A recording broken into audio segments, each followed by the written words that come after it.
Welcome to the moment that changed everything, where we interview notable creative people to gain insights into how they got started and learn more about the moments that shaped them and their careers. Today, we sit down with Patrick Ingoldsby.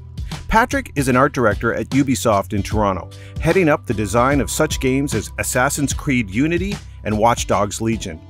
Being an art director takes time and it takes a lot of introspective.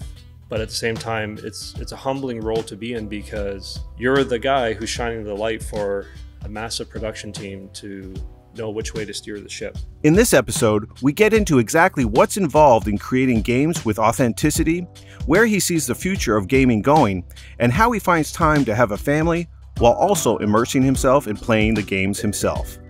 As a side note, he is also into ghost stories big time, so we're thinking of having a Halloween episode next fall. Stay tuned. So, Patrick Ingoldsby, thanks so much for coming on the show. Wanted to acknowledge the fact that we had one of your colleagues on the show not long ago, Cameron Labine, lead writer, Watchdogs Legion. And of course, your name came up because he represents the writing side and you represent the art direction and design side on that game. And we're just really excited to delve into the visual aspects of gaming today. Awesome. So welcome and thanks for coming on. I'm happy to be here, Steve. Thank you.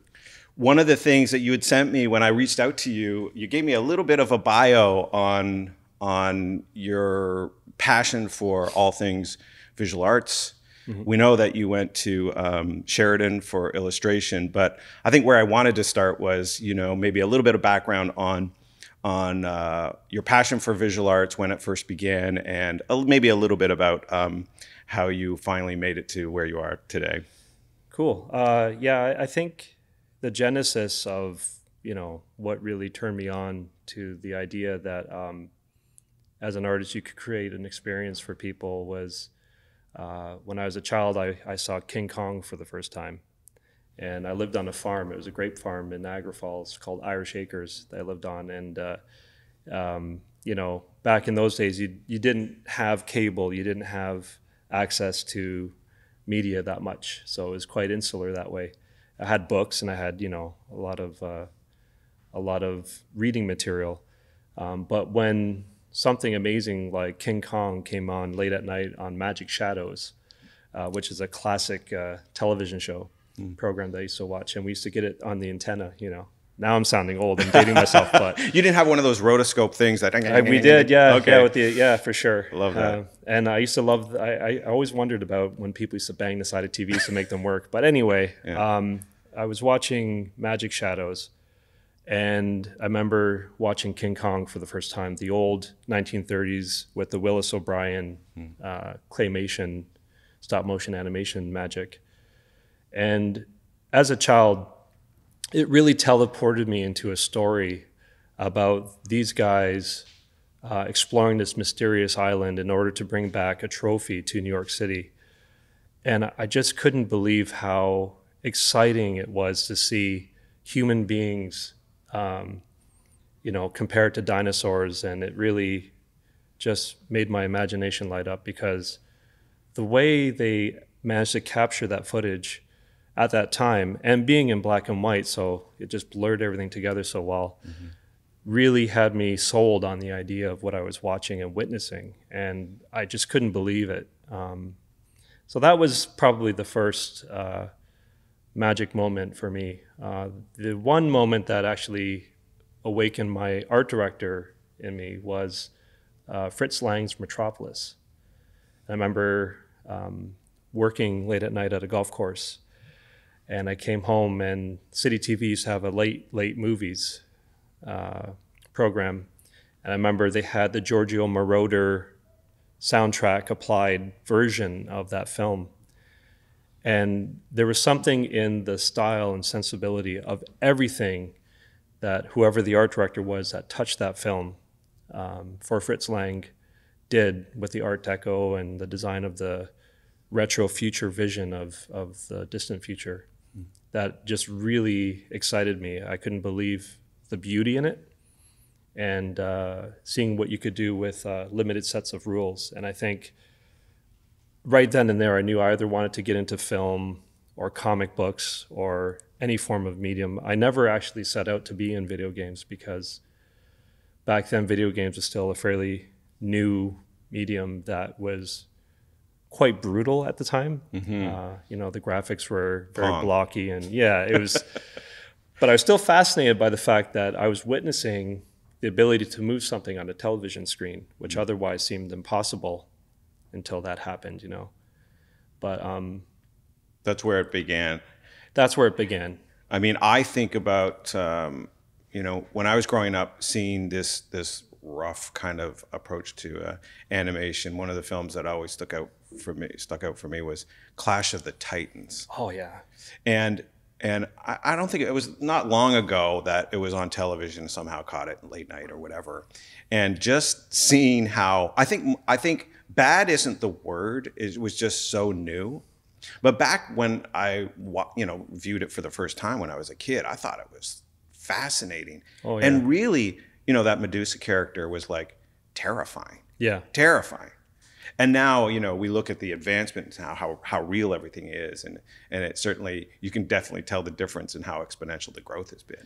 Yeah, it's funny you mentioned, you know, being able to see through the cracks, if you will. Because I remember going through a moment in my appreciation for the art forms that I loved, where you started to see through the effects. Like I remember at one point, you know, Superman, for example, when I was a kid, Superman was pure magic. I was seeing a guy flying through the air, through a city, picking up, you know, trains and throwing buses, and then just this incredible experience.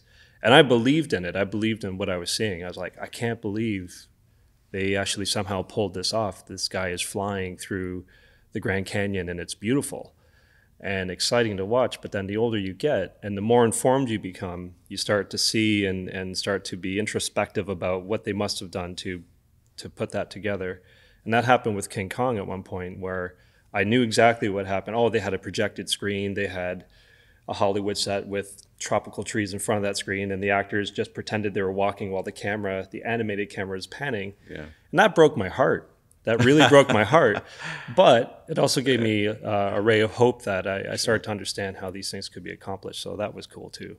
Yeah, it's interesting that you bring that up because, yeah, everyone can look back, and maybe in part it has to do with being a little bit older, maybe being a little bit more skeptical, and seeing these things. But you do still realize how ingenious it was at the time. Oh, for sure. And that, I guess, you know, you've talked a little bit off camera earlier on about storytelling, that, you know, how much of realism has to do with selling a story.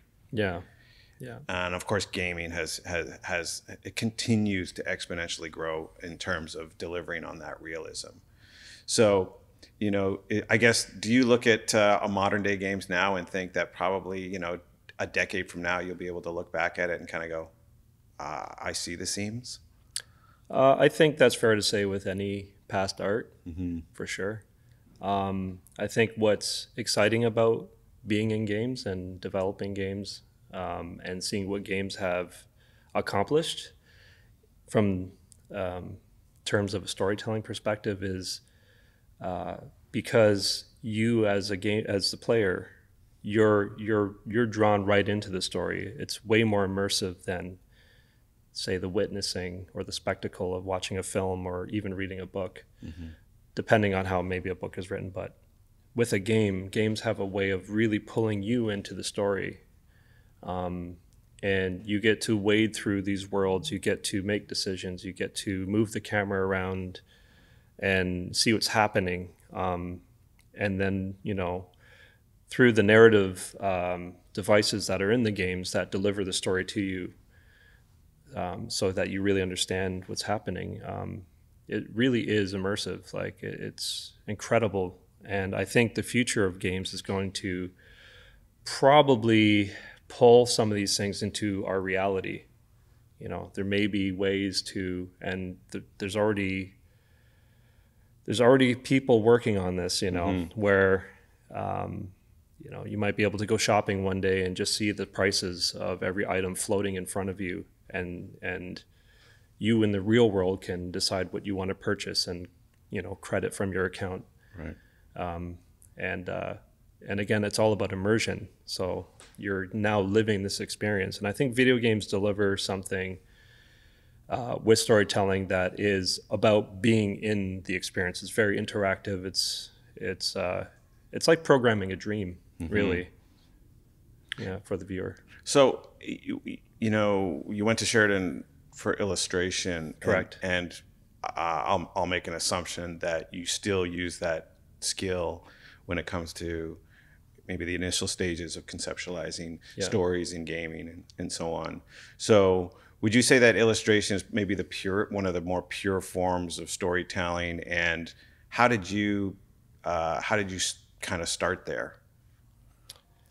Well, with illustration, again, it's all about taking a narrative idea, and in my early days of freelancing as an illustrator, I did some work for Tony Sutton at the Thompson newspapers and magazines in my early days. That was my early bread and butter and feast or famine sort of experience, and it always was about illustrating and reading an article about a story or about a topic, and then conceptualizing, some form of visual symbology or a re-representation of the idea that's being written out by the journalist and by the author.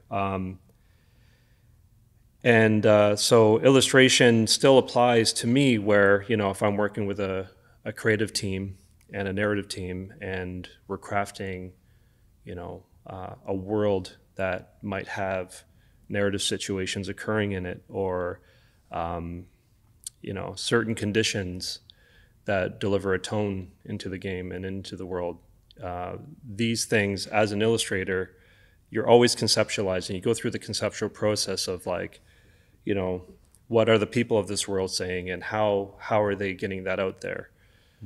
How will the viewer recognize what's going on through some of the clues that they see in the work and the artwork that we're composing. So illustration for me as an art director is critical. It's the kernel process, the conceptual process of really wrapping yourself around the story, and then coming up with rules and ingredients that really say something about that story in a visual sense. What's the start of the process like? Like, how much information do you get about characters before you start to visually represent them and begin going through the sketch process and making them real? How much of that character is fully realized by the time it gets to you? That's a great question.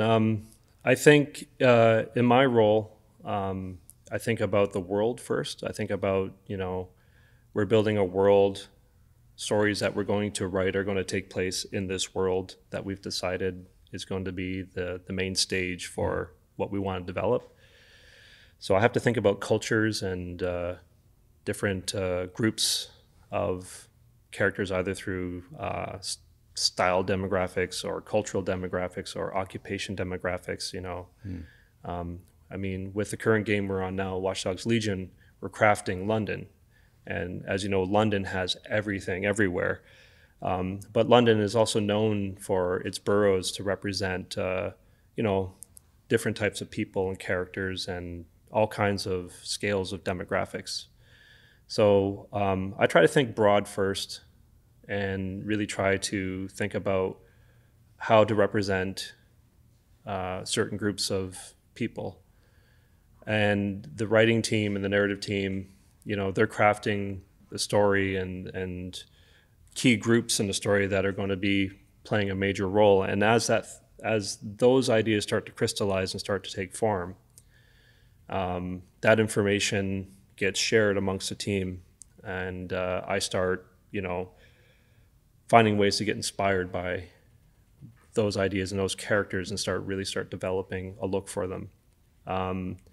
Very often it works where we have a creative kickoff between the narrative team and the art direction team, and we'll talk about the story, we'll talk about these characters, and that will involve not just art direction, but there could be like a cinematic director, there could be, game design director, and everyone involved that all of these ideas really inform our approach to realization.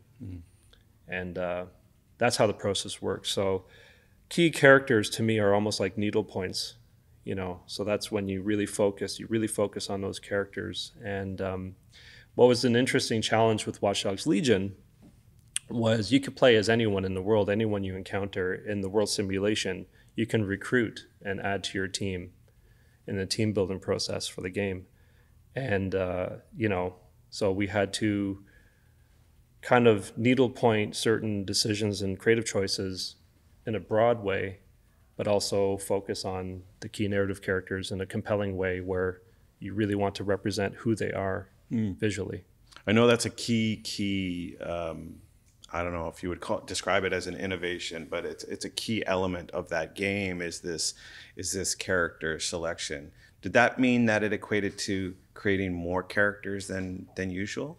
We had to think in a way that was more ingredient based. We had to think about things in pieces and how we could build systems to pull everything together in a way that creates characters that any player may have the pleasure of identifying with,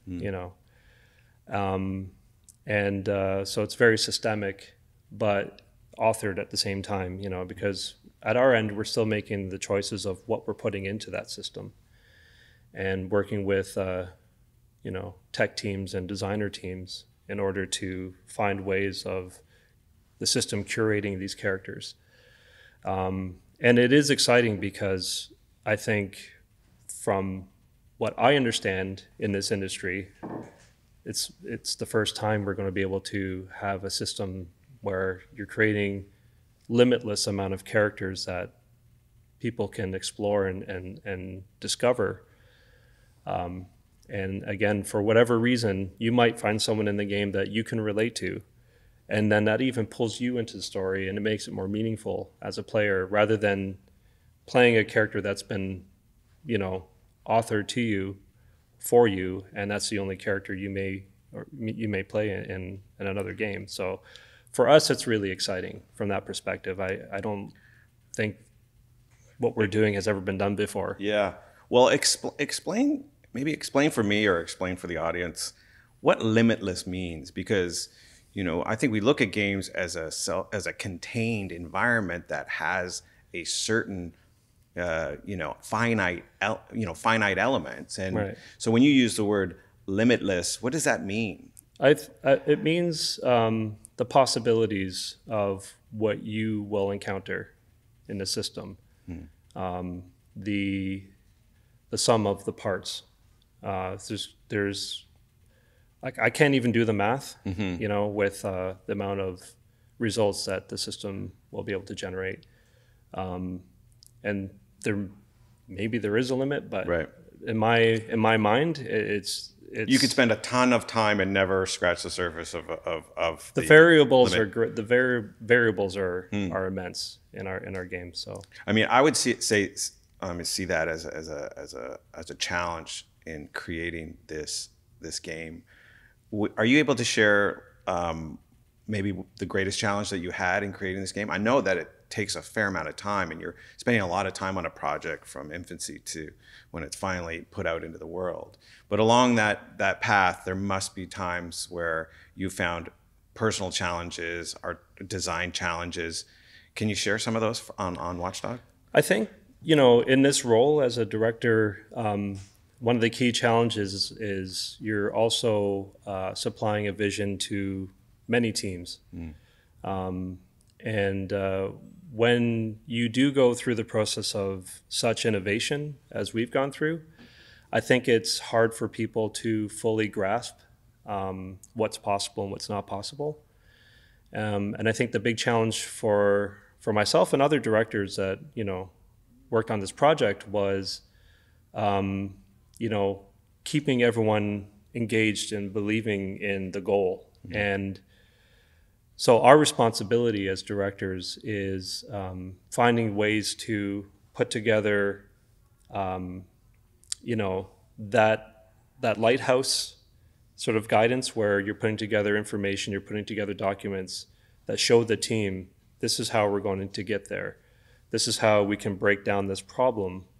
And then once you start seeing possibilities of how this could actually happen, and then you start to take those ideas and those ingredient boards, like, for example, if I took an entire city's worth of society and broke them down into groups and pieces and talked about, for me, what is it that describes, say, a street art culture in London, or grime hip-hop culture characters in London, or City of London business class people, what does that mean, And once you start to see all the pieces, and as an art director, you have to work with concept, you have to work with your team to put these boards together, and I have to curate these bits of information to communicate and illustrate to the team, this is where we're going. And once the team can see the idea, then they start becoming even more creative in coming up with solutions. So it's a very, very collaborative process. So as a director, I've always seen myself as, or any other director, as we're the ones who have to see into the future, and we have to imagine what this game is going to be when it ships. And it's not always crystal clear, but the important parts is what we try to shine a light onto for the team. How much is fighting for what you believe in or want in that regard? And would it be true that sometimes you're trying to sell something that people do reject, and it feels like a loss? I mean, with any creative teamwork effort, there's always going to be elements that you're passionate about, that you'd love to see represented in what we're doing. You have to really sell the team on the idea. I think it's the key. You have to be a salesman. And I think as an art director, our best weapon is having a strong concept team. And we work really close with the concept team in order to, we all speak the same language as artists, so we can sit there, have a coffee, talk about, the key ingredients and the key pillars of what's important, and let them be creative with that. And then we work together to zero in on refining that intention. And then my role, and other art directors have this role where we present to the other directors and the rest of the team and the producers, this is what we think we should do, this is why it's important, and this is how it supports the emotional tenets of the story. And, you're drawing on your expertise in order to sell people on the idea that this is going to work. And I think that's where the salesman side of what we do really comes into play. And you don't always win. And, again, you're working with a group of amazingly talented comrades, in an environment where someone may have a really strong reason why that's not a good idea. And it's just, you have to fight for what's important for you, but at the same time, you have to be collaborative and open. So it's kind of a juggling act in that regard.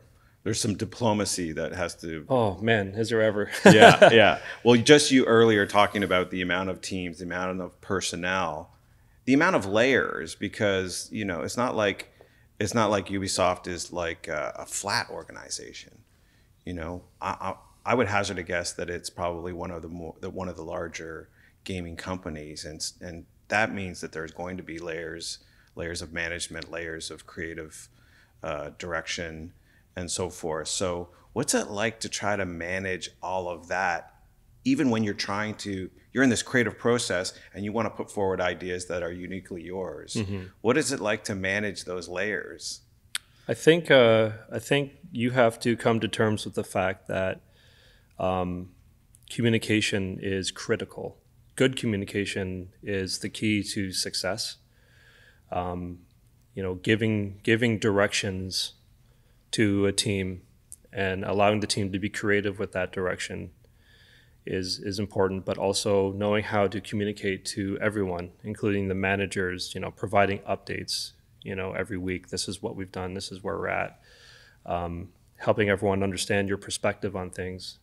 But also at the end of the day, in any team-based effort, especially one as complex and creative as what we do, the key to success is also understanding that we all want the same thing. Mm-hmm. We want to create something that's compelling, that says something powerful to the audience that we're targeting. And, we really want to make sure that, we're not losing sight of that. So in moments where we have these creative combats or conflicts, you always want to keep them in a constructive mindset, mm-hmm. And you also want to try to understand where anyone who's poking holes in the idea or anyone has an objecting the idea, you have to just talk and communicate and try to understand their side of it. And usually 9 times out of 10, when you take the time to do that, you don't totally lose something. You find that, actually this can work, and they understand it can work. And with a little compromise, you can get there.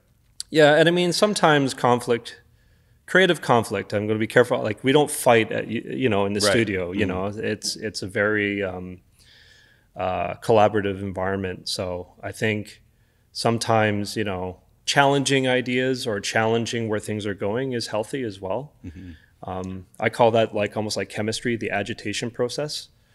And I think depending on how people challenge an idea can either get the team really creative and excited to try to solve a problem, or it can also deflate a team at the same time. So you have to be very diplomatic, you have to be very creative, and you also have to direct and not react. Right. You have to be directive, not reactive. When you look at a game, when it's finally done, do you ever view it and think back to maybe those things that you would like to see happen that perhaps needed to be compromised? Do you see all of those things when you see the final product in the end? What's interesting about what we do is, yes, there is some of that, of course. There's always going to be ideas, or what we call in our studio, or and some of my colleagues we'll call them lost opportunities sometimes. Right. But it's all about how those things are managed in the process. But there's another side to this, and the other side that I'm excited about too is when you have, say, at our end, at the Genesis end, creative ideas of what you feel is going to be the visual answer towards something, and you give an idea to an artist, or to, it starts with a concept artist, then it goes into production once we approve it and everyone's on board, and then production takes the idea and they craft it. So these ideas are constantly changing hands, and these are very talented hands that these ideas are being passed through. And sometimes at the end of it, you get something that's even better than you were imagined, that you were posturing in the beginning. Yeah, interesting. And that's the part of the process that I love the most, because I want to see people succeed on the team. Mm-hmm. I want to see other artists get their wins in there too. And I think that's wonderful when you end up with a product where, you see some really amazing surprises, and you see solutions that have landed in a way that, say 6 or a year ago, you had a different idea, but this is way better, you know. And it's kind of humbling when you have that many people with you developing these ideas. So yeah, that's exciting. I know, we're working on another project where we interview musicians, professional musicians. Right. One of the interesting things that was brought up, was a great insight for me, I know, was there's a technical aspect to that creative. Creating music, there's a very technical thing going on. When as a listener, you sit down and you hear the final product, you can immerse yourself in that experience. Yeah. And in a very pure way. You're listening, you're accepting. And for the musician, I know that at least the musician I talked about there's this dogged approach to perfection in the technique that he was hyper focused on. And that takes away from, quote unquote, a certain type of pleasure as it relates to consuming something that's creative. And in the world of gaming, I think that from a user perspective, being able to immerse yourself in it and accept everything in it. Whereas as a practitioner or someone who has been along for the whole ride, do you watch? It's like an editor for a movie who can see every cut in the film and even have a critique of it as it goes through. Is it like that for you? Can you sit back and enjoy the game just for the game's sake, or are you constantly critiquing it as you go through it? It's interesting because what we're producing and what we focus on in our roles, as an art director and being part of a massive, massive art team, you're focused on quality, realization. You want to make sure that the depictions are compelling and dramatic, and exciting to look at and beautiful. Mm-hmm. I think what's interesting is when a game ships, I find personally that's when I really have more affordance of time to appreciate all the other dynamics that go into a game. Like, for example, the game systems and the menu systems, or the game mechanics, or what you can do and how deep you can get with customization of, say, an item that you have in a game, or you start to appreciate, the game design loops of what you do and how you interact with the key points in the world. And we do play test the game as we're developing it. Of course, you have to, and you have to see what all the inputs are brewing up in the system. But when a game ships, you really, really get the time to appreciate it. I also worked on Watchdogs 2. And in that situation, the team I was on was a co-production effort, with Montreal was the core team. And, you're really focused on your part of the pie, your part of the, as we call it, eating the elephant, like you're really focused on that portion of the task that your teams are responsible for. And it's hard to see because, games are massive in scale now, and the experiences they offer last for ages, and it's really exciting when you ship a product and you get to explore the work that the other teams have done as well.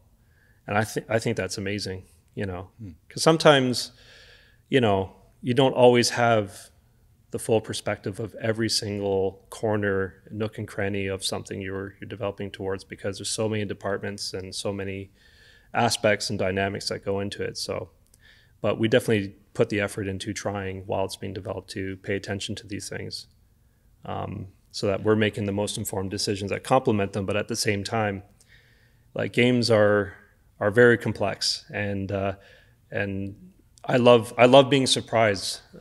Watchdogs 2 was an amazing game. It's actually one of my favorite games I've ever played. And it was one of the first games that I've played almost 100%, wanted to complete everything that it offered for me, with any game that I've ever worked on. And I've worked on a lot of games. Right. 21 years.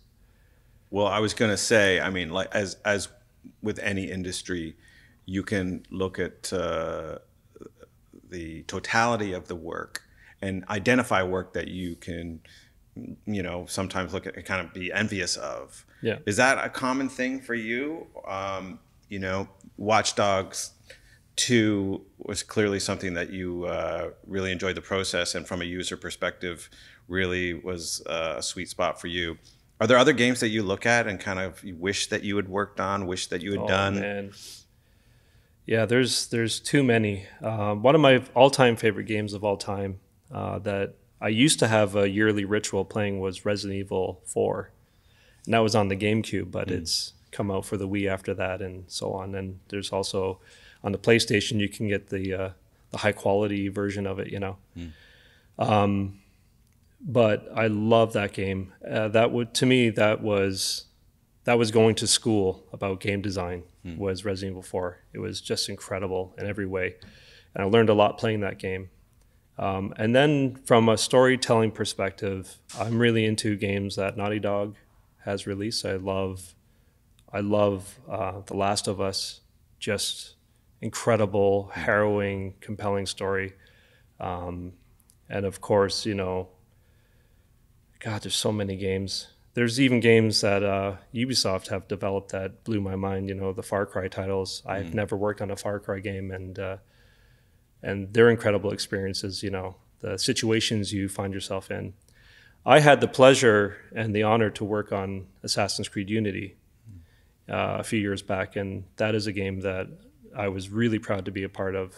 The art director on that title, Mohamed Gambos, was incredible to work with, and there's some of us in our studio, myself and another guy named Nick Tan, who claim we're from the school of Mohammed, you know, because he was just he had such a way of putting clear documents together for the teams that really drive what's emotionally important in terms of ingredients. So, you know, that's awesome. Well, let's talk a little bit more about that, because, you know, there's people out there who would want your job and want to do what you do. You know, talk to us a little bit about what it takes to make your way in the world of gaming from an art director's point of view. And maybe you can talk a little bit about mentorship or things that you've learned along the way that you really think are key in terms of becoming successful in that industry. Yeah, I think I'm fortunate because I didn't go to school to be an art director. It's not something that at the time was offered. Yeah, and it's interesting because another art director that's really well known in Ubisoft, Raph Lacoste, I was watching an interview with him, and he said the same thing. And I was like, man, I totally relate to what he's saying, you know. A lot of what leads up to where I'm at right now, there's many paths that can lead to becoming an art director. My advice is to be patient, and if getting into the industry, start out in a situation where you're more in a supporting role. And that allows you to get really good at the technology, to get really good at being hands-on. And my gamut through games was hands-on first. I was hired without very much 3D experience into Silicon Knights back in 1998. And I worked on a Nintendo 64 title called Eternal Darkness, which is a legendary game now. And eventually it got released for the GameCube. And through that process for me, my journey was being very hands-on, supporting the team, and being able to really focus on crafting and knowing the tech and knowing the tools to create convincing, believable objects and environments. And that allows you a chance to look up and look around and have discussions with art directors and people who are leads on your team in order to learn about what they see from their perspective and how they're involved. And then eventually, you know, as an artist, I became involved in more of a leadership role, started building teams. And then through that process, you know, you're talking to more people who share the vision. And it's a huge learning process, but that's my advice. My key advice is being an art director takes time, and it takes a lot of introspective. And but at the same time, it's a humbling role to be in, because you're the guy who's shining the light for a massive production team to know which way to steer the ship. And you know where you've come from, and you respect the people that you work with because you were in their situation as well. So really embrace that, I think, is the key message. Embrace the situation, get in to support roles first, really get into the tech, really understand the tools, work with your leads and learn from them and be inspired by them and ask them questions. You know, it's like continuing in school, really, you know. And for someone like myself who never went to school for games, I felt like I was given a second chance at keeping relevant with the times. And I knew at that time that 3D was the paradigm shift. You know, we were seeing 2D sprite games all of a sudden games were coming out more three-dimensional, more immersive than ever before. And I knew that was the future. And at that time, it was shows like Reboot and so on, and Roly Poly Oly, which was a Nelvana production. I also used to work at Nelvana, before games as well, so for just a couple of years. So I saw that's where everything was going. Everything was going with the technology. And but I think today it's interesting. It's like we're living in a singularity, because I'm seeing now so much happening at once. I'm seeing 2D and practical effects and 2D animation together with 3D animation, and I'm seeing incredible productions where there's creative ways of bridging all that together. Well, I want to get into one of the things that you just touched on, which is the immersive nature of gaming. I want to get your perspective on the future of gaming. As a neophyte, I look at it like, quote unquote, getting more real and delivering on an experience that is much more true to life, which seems to be this ongoing goal of gaming and even animation in movies. It's hard to distinguish what is really filmed and what is created in your world. Yeah. What do you think that means for people? Why do you think people want to have that experience? Talk a little bit about escapism and what is this need for it, and then maybe wrapped up in that is like, what is your responsibility in terms of that? Because we know that especially on young minds, it can be a very powerful experience, and one that a lot of one of the criticisms out there is that a lot kids spend too much time in that world. That's an excellent question. I've always seen immersion as something that all forms of past arts and entertainment provide, either in a limited sense or in a full,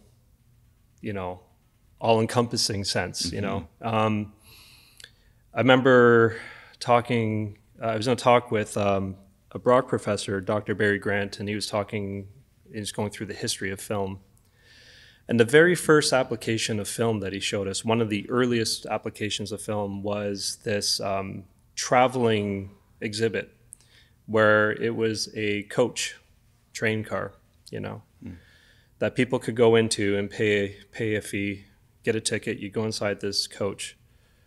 And this train car was surrounded by screens, and the filmmaker would record traveling and going on train trips to different parts of the country. And then what was cool about the technology was then you were, say, in Arizona and watching the desert go by, and you could see it from the front and from the sides. And this is going back early 1900s, late 1800s. And then the film would switch to, all of a sudden you're in a jungle and you're going down a river. And I think people in general, we all live in a routine-based lifestyle. We live by a schedule. We live on the clock. We have to meet appointments. We have to get things done by a certain time. And everybody wants to break away from that and shake it off and be entertained. So escapism is important, I think. From a perspective of crafting and stories and entertainment, it's all about teleporting somebody into a concept and an idea that they can get something out of that's somewhat hyper-realistic and exciting, something more exciting than what you may experience just walking down the street, And I think the future of where that's going is going to go down a few paths, and it's really tough to predict where, but I see it going towards like being a part of our everyday life, being able to order something while you're in your kitchen through an augmented reality menu and UI interface. And that's going to be easier and more exciting than, say, going up to your computer, firing it up and going online. Sure. Not that that's a horrible thing. Right. But I think also the future of games is going to continue on a trend that brings people together. A lot of games are all about party game formats, or getting together with squads of people and trying to beat another team at something, So I'm optimistic about it. I'm optimistic about it from a perspective of games really bring people together. There's a lot of communities built around games. There's online blogs, about certain games and certain titles that people are passionate about. And I think if technology keeps going the way it's going, and you can engage into something together, like Pokemon Go, for example, to me is a very primitive form of what the future is going to have, where you can get together with a group of people and take down a giant monster in the middle of a city, and then go back to, okay, guys, high five, let's go back to our jobs, and you go back to work after that. But you had fun in the meantime during your lunch break, for example. I think that's beautiful, and I think that's wonderful, because it's, again, people using a form of entertainment to work together to overcome a goal. So you mentioned you're a family guy, so I know, like, quote unquote screen time is something that every parent is usually having to monitor. And so what is it like being the author of games and then having to monitor your own kids as they play games? And what are your rules inside the Ingoldsby house? My rule is to be responsible with them with this. I mean, I'm not going to lie. There's been times where we've caught one of our kids on the iPad for the entire day. Right. And then you feel terrible as a parent, because one, that's not great for their eyes, and two, it is a monumental waste of time to do anything for too long. So the rules in our house is, as parents, we have to be responsible for reminding them to put it down and take a break. Sometimes we will, if it gets too extreme, take the iPads away, but we try to structure their time, and we also set up their schedule through the week so that they get to do activities outside of the home and outside of school, to also allow opportunities to engage in other things like piano or rock climbing, that sort of thing. So I know as your kids, I forget what your oldest is, 13, 14? 15. 15. Yes. So at 15, I know even my 9-year-old can start to have the ability to do that. What's good for the goose is good for the gander kind of thing. Do they ever look at you and sort of say, well, you spend lots of time on games? No, not really. Daddy's working. No, they know I work, and they know that they've been to the studio. Actually, my 15-year-old actually had the opportunity to shadow me, which was an honor for me to have her see this, witness what we do. Both of my children are artistic. They draw, they paint. My older one is fantastic. She's very precocious for her age, matching her skill level. So I see it as something that inspires them, as artists in their own right. And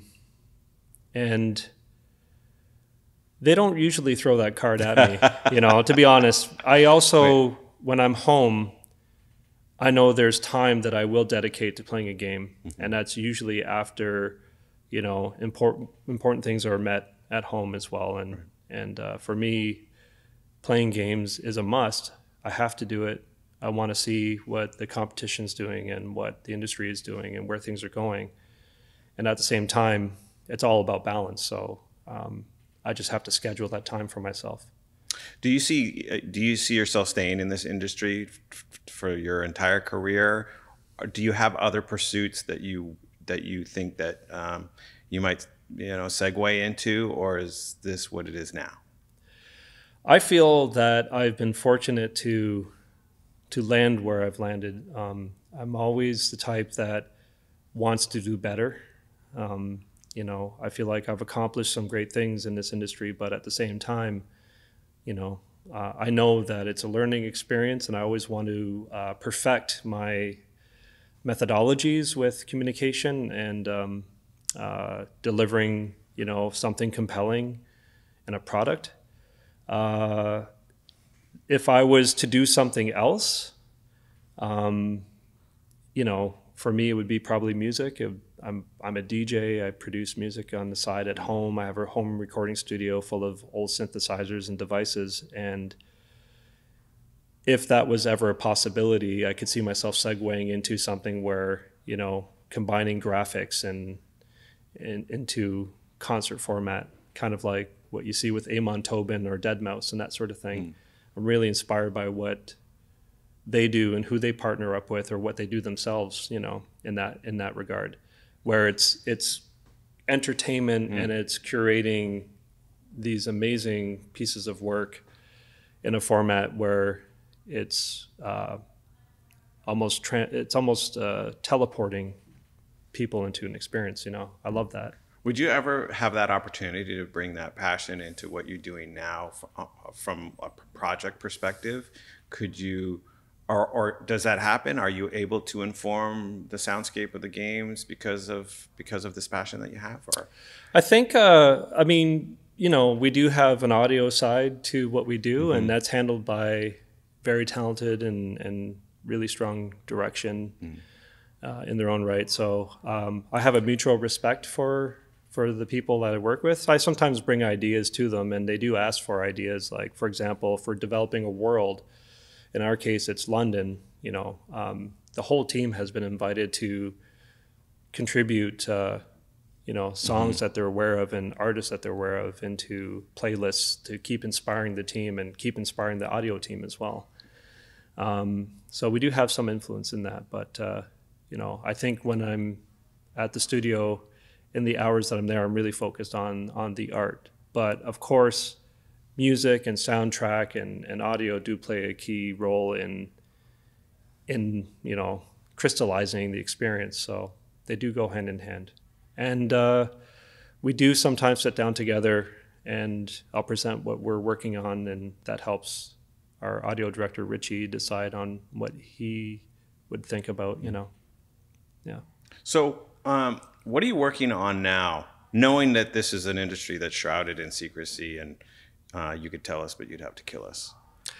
Well, I mean, I'm still on a project, luckily, that has been announced. So my role currently is focused on characters and cultures in the world. In the early days of the project, I was involved in the precursor stuff with developing the core ingredients for our world. And we have another director, Josh Cook, who he's really focused on the world, and he took what we developed and pushed it even further and applied, you know, the narrative tone into it. So we work as a partnership. And my focus right now is getting the game polished, debugged, focused on cinematics right now as well, helping support that team. And I'm supporting the marketing team as well with some of the materials that we're developing that is really going to excite people out there. So I have another question. I don't have to kill you for that. Yeah. So. There's no NDA that I had to sign before this interview. No. Anyway. But if it was something that was unannounced, I wouldn't talk about it. You wouldn't be able to talk about it. Yeah. You know, I'm going to circle back with a question that doesn't necessarily follow the arc that we're following now in terms of the questions. But sure. I had the same question for Cameron, because I'm kind of fascinated by this in terms of the world of gaming, is that I see gaming as I think clearly that there are psychographics that as it relates to the profile of gamers. I would still, from an outsider's perspective, I see it as a demographic, mainly driven by age. In terms of the future of gaming, do you see a broadening of that demographic? You might not even agree with me about that, by the way, but I think, don't actually. Yeah, okay. So tell me about, like, you know, are there games that are being played by seniors right now? Absolutely. And what are those games? Some of them are massive multiplayer online games where I saw a video actually of a woman who lives in a retirement home who plays a massive multiplayer game. I think it was World of Warcraft actually, where she lives in a retirement home, and one of her daily activities and rituals is to spend a few hours going into this world and grouping up with people and doing campaigns and raids and that sort of thing. And I think that's incredible because it gives her something to look forward to. It's all about community and experience at that point. I know there's perceptions about the kind of demographics that games and fandom cater to, but I see it as a much wider audience. I mean, I've already witnessed it firsthand where I'll go to my aunt's house for something and they'll have Just Dance on, for example. And the whole family starts to get involved and participates in it, young and old, you know. And I've talked to many people that I was surprised by, you know, that really got into games. You know, like I had a neighbor who was a police officer in Toronto, and I live out in Milton, you know, and he found out that I was an art director at Ubisoft, and we started talking about games, and he was just talking about all the games that he loves, you know, like Assassin's Creed and Rainbow Six, and he was just raving about the experiences that he's had playing those games, and so I know firsthand that, you know, the audience is broadening for sure, and it has been for quite some time. Interesting. Yeah. What do you think the most exciting genre would be in the future? I say that because, and I know that there are other flavors. And I mean, you're far more attuned to all of this because it's your world. But I do see, I see the gaming world as certainly the most popular games revolving around adventure / conflict / Yeah. what you've talked Challenges. about. Challenges, yeah. Whatever. Do you see the future of gaming delving into spheres that are completely opposite to that? Let's say romance. Could that possibly be a place that that'd be interesting. Yeah. The first Harlequin game? I don't know. I see something bridging between, you know, there's a trend right now with escape rooms where you go to a physical location and it's been designed and set up as a challenge for a group of people to work together to solve a problem and unlock the path to escape, you know, ultimately. And I also see those kind of activities that bring people together to solve a challenge happening in, I would imagine, in more of a mixed reality format, where augmented reality mixing in with, you know, geo data, and that's where I think the future is going. Areas where gaming technology and gaming formats could, you know, dive into that maybe have never been done before. I imagine with machine learning and AI that there may be medical applications where, you know, solving complex problems with biology or with maybe cancers and things like that, and being a doctor who's participating with this artificial intelligence in ways of trying to unlock a problem or solve a problem medically could be an interesting and exciting new frontier for technology, you know. So yeah, I mean, I think there's many aspects to it. One area that I'm most excited about would be time travel.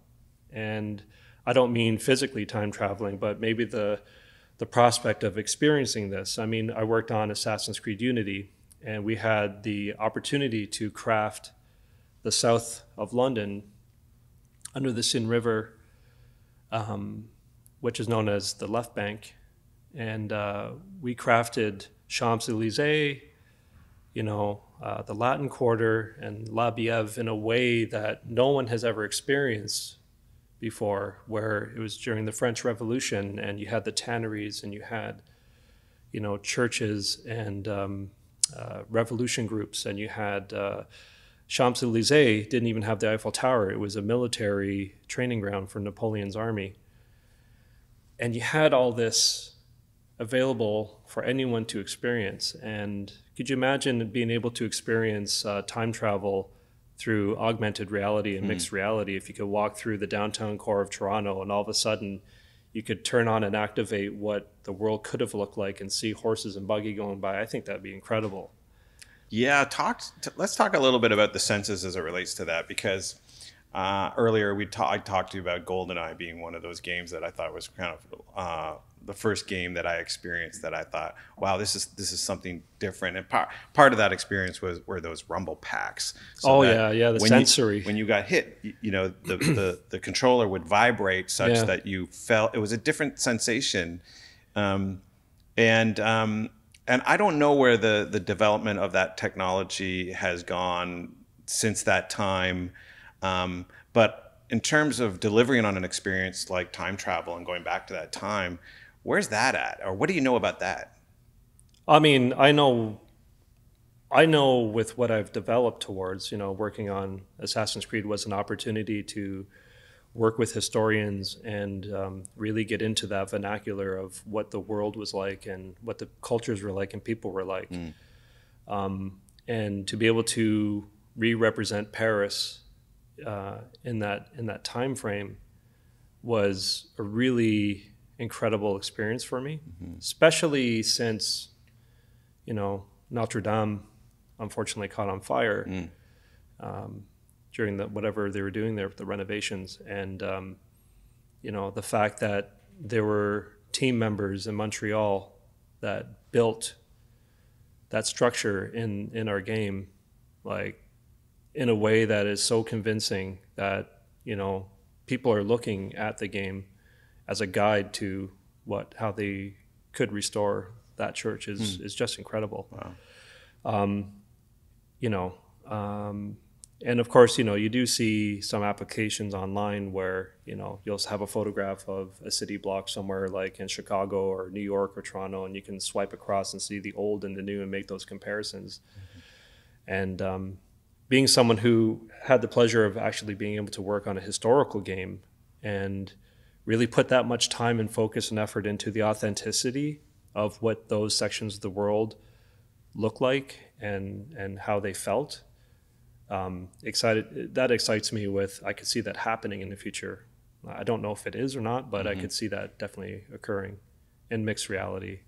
I just see that as a pipe dream application that I would love to see happen as someone who loves history and loves to explore and experience, different worlds. We find it's important to be authentic when representing, the re-representation of a actual known location. And I think, we do spend time doing trips there. We do research trips. We spend, weeks, months, sometimes we'll do like an initial dive and spend a few weeks in a place. And we work with research teams that we do have as part of the company who, line us up with interesting characters and people who have their own personal stories about what they experience. And the same thing happened with San Francisco when we worked on Watchdogs 2. And there's no better research than actually experiencing the real world yourself, going beyond Google Maps and reading articles. Like, you have to do that too, but at the same time, it's better to go there, feel the place, really feel the environment and the spaces and talk to the people who are there and who represent certain cultures of those cities. And it's a process that we do for the majority of the initial, startup and kickoff of the project. And it is something that continues during the entire development for the game. We're constantly doing research and constantly finding new situations or events that have happened in the real world that you're inspired by. So yeah, I mean, we've been working on this project for a couple of years. It's safe to say that, more than a couple of years, but I think during the entire project, I'm constantly learning and making contacts and, experiencing what we're doing. And it's not just, a small team. We send people from other teams who are responsible for other things to go and spend time with people in London and learn about the culture. One of the things that Josh Cook is probably most proud of from a world perspective is the authenticity in street art. And it was something that myself and a guy named Nick that we work with who really realized that that's a social messaging board is street art. And, you can't think of a better way to champion some of the narrative in our game than to have it channeled through, being up on the buildings and really seeing the voice of the people represented in something that's visual. So, the guy that we had art directing the branding of the world and the street art, Nick, he spent time over there with a street artist and went on a lot of tours and spent a lot of time really understanding the culture so that we really did our best to represent. And I'm really proud of that. I'm really proud of the authenticity of what we do.